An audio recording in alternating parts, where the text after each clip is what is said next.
നമസ്കാരം. റാഫ്റ്റോ ക്രിക്കറ്റിലേക്ക് അവർക്കും സ്വാഗതം. ICC T20 വേൾഡ് കപ്പിൽ ഇന്ന് രാത്രി 7 മണിക്ക് കൊളംബോയിൽ വെച്ച് നടക്കുന്ന മത്സരത്തിൽ പാകിസ്ഥാനെ യുണൈറ്റഡ് സ്റ്റേറ്റ്സ് ഓഫ് അമേരിക്ക നേരിടുകയാണ്. പാകിസ്ഥാന് പടി കൊടുക്കുമോ അമേരിക്ക എന്നുള്ളതാണ് ക്രിക്കറ്റ് ലോകം ആകാംക്ഷയോടുകൂടി ഉറ്റുനോക്കുന്നത്. അവരുടെ ആദ്യ മത്സരത്തിൽ ഇന്ത്യക്കെതിരെ മികച്ച തുടക്കമാണ് അമേരിക്കയ്ക്ക് ലഭിച്ചിരുന്നത്. പക്ഷേ നമ്മുടെ നായകൻ സൂര്യകുമാർ കത്തിജ്വലിച്ചപ്പോൾ അമേരിക്ക ഒന്നും ചെയ്യാതെ സറണ്ടറായി ഇന്ത്യക്ക് മുന്നിൽ.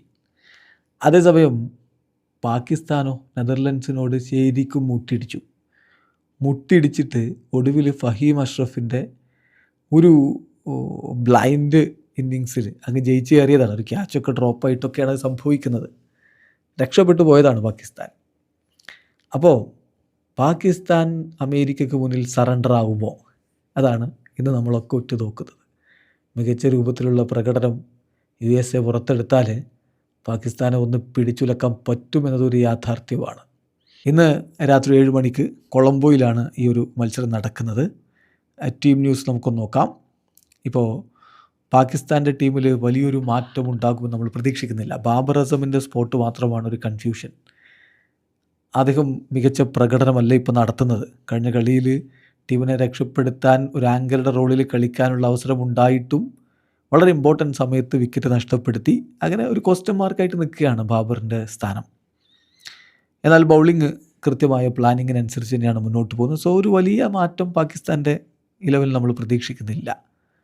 അപ്പോൾ അവരുടെ ഒരു പ്രോബിൾ 11 ഇങ്ങനെയാണ്: ഷെഹ്സാദ ഫർഹാൻ, സെയ്ം അയ്യൂബ്, സൽമാൻ അലി ആഘ, ബാബർ അസം, ഷദബ് ഖാൻ, ഉസ്മാൻ ഖാൻ അല്ലെങ്കിൽ ഖോജ നഫായി എത്താനുള്ള സാധ്യതയുണ്ട്.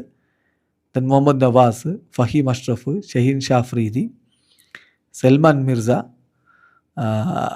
അബ്രാർ അഹമ്മദ്. ഇതാണ് പാകിസ്ഥാൻ 11 എങ്കിലും മറുഭാഗത്ത് USAയുടെ കാര്യത്തിൽ ഇന്ത്യക്കെതിരെ കളിക്കുമ്പോൾ ചില പരിക്കുകൾ അവരെ വലച്ചിട്ടുണ്ടായിരുന്നു. ഒന്ന് അലി ഖാൻ മികച്ച രൂപത്തിൽ പന്തെറിഞ്ഞ് തുടങ്ങിയതാണ്. പക്ഷേ 3ാമത്തെ ഓവർ എറിയാനുള്ള ശ്രമം അദ്ദേഹം പരിക്ക് കാരണം പിന്നെ പിൻവാങ്ങി.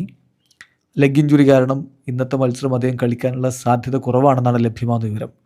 ശുഭം രഞ്ജാനയ്ക്കും പരിക്കുണ്ടായിരുന്നെങ്കിലും പിന്നീട് അദ്ദേഹം ബാറ്റ് ചെയ്യാൻ വന്നു. മികച്ച രൂപത്തിൽ പെർഫോമൻസ് നടത്തി അദ്ദേഹം കളിക്കുമെന്ന് പ്രതീക്ഷിക്കുന്നു. അതോടൊപ്പം തന്നെ ജസ്ദീപ് സിംഗിനെ അവർക്ക് സ്ക്വാഡിൽ നിന്ന് നഷ്ടമായി.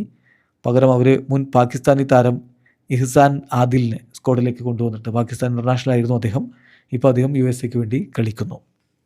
അപ്പോൾ USAയുടെ ഒരു പ്രോബിൾ 11 നമ്മൾ നോക്കുന്നത് ഇങ്ങനെയാണ്: ആൻഡ്രിസ് ഗൗസ്, പിന്നെ സൈതേജ മുക്കമല, ക്യാപ്റ്റൻ മൊണാങ്ക് പട്ടേൽ, മിലിന്ദ് കുമാർ, സഞ്ജയ് കൃഷ്ണമൂർത്തി, ശുഭം രഞ്ജാനെ, ഹർമീത് സിംഗ്, മുഹമ്മദ് മൊഹസിന്, ഷാർലി വാൻ ഷാൽക്വിക്ക്, ഇഹ്സാൻ ആദിൽ, ഒപ്പം സൗരഭ് നേത്രവൽക്കർ. ഇതാണ് നമ്മൾ പ്രതീക്ഷിക്കുന്ന USAയുടെ ഒരു 11.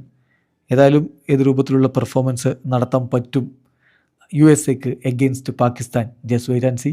ഇപ്പോൾ ഇന്ത്യ പാകിസ്ഥാൻ മത്സരം, ഈ കളിക്ക് ശേഷം പാകിസ്ഥാൻ്റെ അടുത്ത കളി അതാണ്. ഇന്ത്യക്ക് അതിനു മുമ്പ് ഒരു കളി കൂടി ബാക്കിയുമുണ്ട്. എന്തായാലും മികച്ചൊരു പെർഫോമൻസ് USAക്ക് നടത്താൻ പറ്റിയാൽ പാകിസ്ഥാന് നല്ലൊരു ഷോക്ക് കൊടുക്കാൻ പറ്റും. കാത്തിരിക്കാൻ ഇന്നത്തെ മത്സരത്തിന്. വീഡിയോ അവസാനിക്കുന്നു. ക്രിക്കറ്റ് ലോകത്ത് കൂടുതൽ വിശേഷങ്ങളുമായി റഫ്ലോക്സിൽ എത്താം.